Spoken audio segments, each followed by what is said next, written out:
Right now, a little more than 24 hours later, the search continues for nearly 100 people still unaccounted for after a condo collapse in Surfside, Florida. Look at this video. One person is dead, and there are fears that number could climb as rescuers sort through all of that rubble.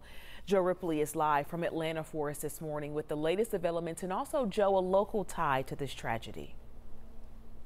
That's right. Good morning to you, Aisha. So far, more than 50 people have been rescued. That's certainly some good news when it's desperately needed down in Surfside, Florida. We're talking about firefighters, first responders, search and rescue crews working around the clock to find those missing. They're using whatever they can, dogs, drones, listening devices, to sift through that rubble there at the Champlain condo, which reportedly underwent an inspection, actually, the day before it collapsed. That building, 40 years old.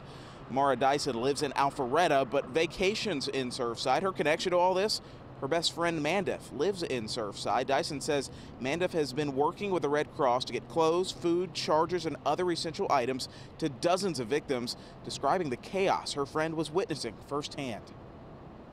Last text was saying none of this makes any sense. Just looking at it, you can't really function. She said that many people that she knows, through friends or through close friends are missing family members.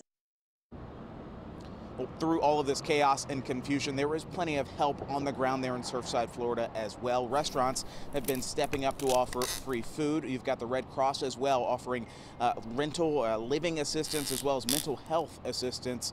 If you'd like to help, we have some links online where you can donate to those online fundraisers. Just head to 11alive.com. And they're going to need people to help for weeks and months to come. Thank you so much, Joe.